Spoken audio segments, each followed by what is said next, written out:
Hey everyone, so Power is back on. So we are about to get into the season 6, episode 11. It's called Still Dre. They say this is a big rich town. I just come from the poet's part. Y'all, it is just something about that theme song that just sets the mood. I'm so excited about this episode. So what I've noticed that they did is this one is going to be from more of the perspective of Dre. And I'm guessing if that's how they're going to do this for, the remainder of the episodes. And one thing I will say is by the end of this episode, I have a whole new perspective on the situation and who I think killed Ghost, if Ghost is even dead. So let's do this. So Dre starts out singing Rise and Shine, Give God the Glory, Children of the Lord. And he's holding his baby Heaven, and they're sitting there, he's singing to her, and I was like, okay, I didn't know Dre had any type of holy in him because all his actions they speak to the contrary. But anyway, so apparently Heaven's mother is back in the picture. And when they got Heaven back, they gave her to her mother. Because we know Dre tried to throw the mom under the bus and take his baby and go. But they're having their little interactions. And mom's like, let's just move to Vegas. Get out of here. Dre's like, no, we can't go, to Vegas. I got business that I have to handle here. And I just made a move that's going to change everything. So the mom's nervous. She's scared. She's kind of like, she kind of has a Keisha way about her without all of the stupid. Y'all comment down below if you know the play that Dre just made that he's talking about that's going to change everything. I'm thinking that was him setting up remember when he set up Tommy's crew to get busted last time? I think that's the play he's talking about. But comment down below and tell me what y'all think. So while he's sitting there talking to his girl about everything's going to be all right, all of a sudden it pops up on the TV that James is now running with Welsh, and they're gonna, he's gonna be into the political world. So now Dre's like, hold on, wait a minute. He hops up. I got something I got to do. He goes to meet with Sax, because we know Dre and Sax had an arrangement. Dre was gonna hide the phone. Sax was gonna take care of everything. So Sax didn't even know that James was running for lieutenant governor. Dre is like, listen, you better handle it or I'm gonna handle it. Dre tried to handle it the right way, but we saw that didn't work. So meanwhile, he's over here with his premieres. He's introducing everybody to his new homeboy OZ. And I don't know who this is with these dreads, but he really should have got more airtime because he looked good. But anyway, so as he's introducing everybody to his new friend OZ, Cutie with the dreads is like, listen, y'all could get reacquainted another time. What's up with the product? Dre's like, yeah, I'm done with the Serbians. All of a sudden, the Serbians walk through the door. They're like, yeah, but we not done with you. Now, we know Dre was done with the Serbs because of what happened with Mitchik, where Ghost set him up. So all of a sudden, it's a standoff, and they're like, you killed our guy. You killed Jason. Dre's like, I didn't kill Jason. It wasn't me. So long story short, his friend OZ gets a little trigger happy. Next thing you know, boom, went to the head. That just kicked off the firestorm. So now everyone's shooting, everyone's taking hits. Dre wasn't trying to go here, but this is where it is. This is one time I can say Dre, he tried to do the right thing. And as we see, Shorty with the dreads, he's gone. Just a waste of a good actor. But anyway, so his friend OZ, he empties his clip. So now that he gets hit, Dre's like, okay, come on, I'm going to get you out of here. All of a sudden, Dre sees an opportunity to use his homeboy as a body shield. So he goes from trying to help his friend to all of a sudden hold him up so he can get hit, and now Dre gets out. As he's going, Dre gets hit in the arm. So now Dre is finally, he's been hit. So he gets up out of there, limps off to wherever he has to go. He goes home, and his girl, tries to nurse him back to health. So while she's nursing him back to health, I always notice the most abstract of things. I don't know. I think Dre is suffering from an eczema outbreak because his skin look kind of crazy. I don't know. Y'all notice that? But anyway, so she's like, we got to get out of here. We got to go. Dre flips out on her. No one's taking Heaven from me. She said, I'm taking a baby. I'm getting on a plane and I'm gone. So he loses it on her real quick. So she's like, why don't you just come with us? And he's looking at her. And this is why in the last episode, we saw his sense of urgency when it came to him trying to get the money and go. I think he was trying to please her. Plus, he knew he was, they were coming for him. Then he knew death was knocking at his door. And he also knew that, it was just time to go. So she's trying to convince him to go. He's like, all right, I got to do what I got to do. Let me go out here and make a couple plays. And we're just going to leave New York. That's the plan. Blanca's over here trying to get Two-Bit and Spank to flip. And Two-Bit is like, how do you feel? Does it make you feel good to know you locking up your own people, try to get them to flip on each other? So pretty much Two-Bit, he's down the ride. He's not about to flip. Then she's talking to Spank, and they just keep flipping it back and forth. She's like, Spank, you got 2 strikes against you. You got to give me something. Both of them were kind of holding strong, but at the end of the day, Spank started considering what Blanca was saying. He's like, okay, I really don't, I can't give you Tommy, but you can look into Poncho. Now, Spank knows better than even do that, but Blanca was like, listen, y'all gonna have to give me something. Two-Bit and Spank are both like, Tommy didn't do this. Tommy didn't rat us out. So Blanca was like, well, you got to think about who was at the warehouse, who wasn't at the warehouse when everything went down. So, Blanca had called them predictable. So in a predictable fashion, Two-Bit was like, listen, lawyer. Spank said the same thing, but you could look at Spank and tell that he was about to crack. Meanwhile, when Dre was talking to his girl, she was like, well, where you're going to have to go to get, fix this situation because we need traveling money. Dre's like, man, I don't want to do it. So we sitting up here. Dre is outside of a church. All of a sudden, he sees this old woman with this purse. I was like, oh, Lord, Dre's about to knock this woman upside her head. He touched her and completely spooked her. Okay, lo and behold, this is Dre's mother. And he's like, hey, mama, because I guess he's disappeared off the grid. So she's like, wait a minute, and you just come back around here like this and about scare me half to death? So his mom was like, you've been gone all these years. I haven't heard from you. You got out of jail. You didn't come back around. And Dre's like, yeah, ma, I was sorry. I was, embarrassed of the man that I was. I apologize, but I need your help. I'm here now and I'm trying to live better. I'm trying to do right for my daughter. And mama's like, daughter? Wait a minute. So you have a child? He's like, yeah, I have a daughter. So the first thing mama did, she started preaching them scriptures. She said, Proverbs 13, righteous man hateth lying, but a wicked man is loathsome and cometh to shame. Before she even said all that, I'm sitting here like, Dre really trying to run game on his mother. Ain't nobody falling for that because he has no heart. All of a sudden now he wants to be all sympathetic and, all loving. Okay, please. Mama said, when you going to stop lying, Dre? I gave birth to you. I know you full of it. You done been lying your whole life. Then you come to me about some fictitious daughter that I never met and you want to change her life? Boy, please, gone. So once Dre realized shaking down his mother wasn't going to work, the next best option was Tasha. He goes over there and he's like, listen, I know what Tariq got going. He's moving all this work. I'm going to go ahead and let the cops know. Tasha's like, well, if you let them know, that means that you know, which means you're the one that gave it to him. And Dre's like, yeah, but on top of that, your husband gave it to me. So really it all falls back on y'all anyway. So he's like, I need 50,000 reasons not to talk to the police. So Tasha's like stuck in a rock between a hard place. And Dre is he's doing everything he can do. What I can say in Dre's defense is that he did go to his mother first. So he tried to do it kind of the right way, but now, he's reverted back to who he is. So Tasha's like, look around. You don't see any kids here. Dre's like, I don't care who's here. Tasha's like, I don't really have any money. I put it all into the building. Dre said, okay, well, I'm going to burn the building down if you don't give me my money. And on top of that, call your son. He knows how to make some stuff happen.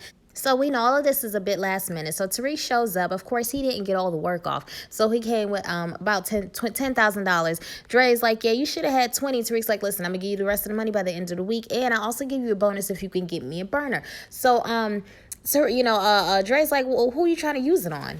And Tariq is like, don't worry, but I just want it for protection. Jerry's like, nah, I need to know because I'm going to go down for as an accessory when your little stupid self gets caught. So Tariq is like, nah, like, I ain't going to get caught. It ain't about that. Dre was like, yeah, I'll do it, but you got to do something for me. Give me a meeting with your dad. And Tariq's like, oh, no, I don't fool with my dad like that. So even if I could get you a meeting with him, he'd probably shoot you on sight, which we all know to be a fact. And Dre was like, nah, not if I'm with you. So that's how the meeting came about between Ghost and Dre. Tariq was trying to get a piece. So all that happened in the last episode, make sure you guys have gone back to the last episode to check that out, where we saw Tariq walking up and Tariq had a gun, this, that, and the other. He got this before everything had hit the fan. So in this interaction between Dre and Ghost, this one was much smoother than the one we saw. Dre seemed to be a lot calmer, and $250,000 was the first offer that was put on the table from Ghost. But in the other episode, we saw how that went way different. So Dre's like, I need the money, I need to get out of town. But he really didn't have a sense of urgency from his perspective. So that's what him and Ghost talked about. He told him, hey, you're going to have to give it to me because I know too much about you and your son, and I'm a you problem. So make it go away. So are y'all already subscribed to my channel? If not, make sure that you subscribe to my channel. Click the blue bell for notifications, thumbs me up, and comment down below what y'all are thinking about this episode thus far. So in the jail, Tubin and Spank are talking, and it's obvious that Spank is drinking the Blanca Kool-Aid. So he's trying to convince Tubit that, Tommy's behind all of this. Tubit's like, why would Tommy blow up his own operation? Be smart about it. So they're going back and forth about how everything went down. And Spank says, hey, Blanca all but confirmed that it was Tommy without saying it was Tommy. And Spank was like, yeah, if she said that, then you got to be smart. If that's what she said, then we know it's not Tommy. But who else was there? And they racking their brains, and Spank don't even get it. Tubit was like, Dre was there. And we all know what Dre's about. So now Spank is like, oh man, you right. It was Dre. So speaking of the devil, literally, Dre rolls into Tate's office. Tate is going off on everyone because, his campaign has imploded. So he's like, look, Dre, I ain't got time to play with you. What do you want? Dre's like, listen, I got some information, but I need help. I need some license plates and some IDs because we know he's skipping town with his girl. Tate's like, listen, I can call somebody, but, everything you want comes with a price. So what's up? So Tate was like, Dre said I have information about the St. Patrick's. And now all of a sudden now he's like, okay, now we can have a conversation. So Dre tells him the information I have is about a dirty cop named Raymond Jones.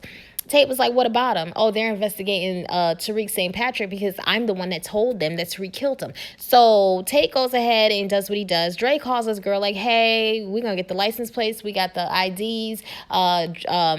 Ghost isn't as smart as he thinks he is. So, we're going to get $250,000 from him. And as he's talking to his girl, the police roll up and we know what happened from there. So apparently, Tubit's real name is Francis Johnson, and Spank's real name is Spotsworth Richards. They didn't know each other's real names as long as they've been friends, but that's kind of a New York thing. So anyway, they get moved. So we know about the whole, new phone who this situation. Ghost called them, spoke to Spank, was like, yo, I need y'all to do a job. 2-Bit do the job. They agreed to do it. And, of course, Spank was like, listen, we shouldn't do this job. We get caught up in here. It's game over for us. But Spank, 2-Bit was like, listen, we got to do it. So they see Dre. All of a sudden, Dre was like, he realized he's in danger. See, Dre had already called Blanca, but I didn't know that from the last episode. So he goes up to someone just to kind of throw him off a little bit.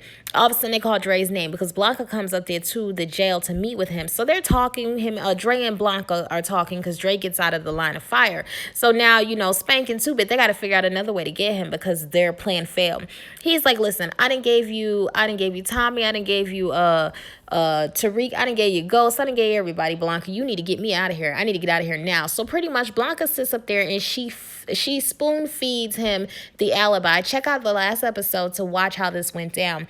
But through all of this, Dre's free. So now, he's like, listen, I'll sign the paperwork. He's going into protective custody. And we already know Dre is not going to stay in protective custody for long. So what happens on the flip side, what we didn't see is 2-Bit used a burner phone to call up Tommy because as they're sitting there talking about, the plan just messed up with us trying to get at Dre walks out. So now they know Dre is free. So like, okay, the only way he's going to be free that quick is if he snitched. And of course they right. We know he switched. He just snitched.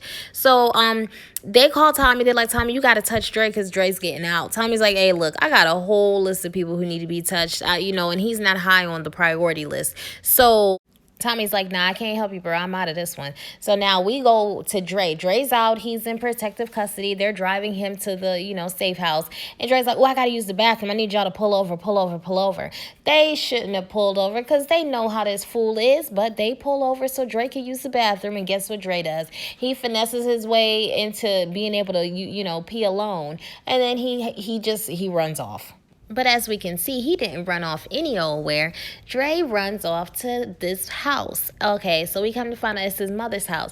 There's a key in a rock because apparently his mama's old school and she never picked up her spare key and she left it out there probably for her son if he ever did come home. So he did. He wound up coming home, but it was under the wrong situation, wrong circumstances. So anyway, he goes into the house, sneaks up the steps. He's looking at pictures of him when he was a kid. All of a sudden, he hears a hammer cock behind him while he's in his mother's closet looking for her jewelry. So Dre went there to go rob his mother because he couldn't get money the other ways, so now he's back to mom. Mom already told him she's not giving him any money, but he decides to rob her and she pulls a gun on him. So Mama says, I always knew you would bring your wickedness back to my house, and I thought I did the right thing by turning you in. So that right there let me know, okay, so this explains a little bit of where Dre's crazy came from. He's like, ever since I was a kid, you always told me I was no good. You called me a little demon. Since I was 9 years old or 6 years old or somebody, that's all you ever used to call me. You see how you treat me because I took a candy bar from the neighbor's house. I was a demon. Look what you put in my head. You told me that I was wicked. I was evil. So he's having his moment. He's breaking down. His mother's sitting up there shaking. He winds up snatching a gun from her. Then he puts it to her head. And I really thought he was going to pull the trigger, but apparently his weaknesses are his mother and his baby. So he tells the mom, my daughter's name is heaven, someplace me and you will never see. Then he starts to quote the scriptures. Luke 6:37. Judge not, and you will not be judged. Condemn not, and you will not be condemned. Forgive, and you will be forgiven. So he says this to his mother. So I was like, okay, so now Dre's got a spiritual background and he went wholly crazy. So that's why we are here where we are. But I guess there's still some bit of something inside of him.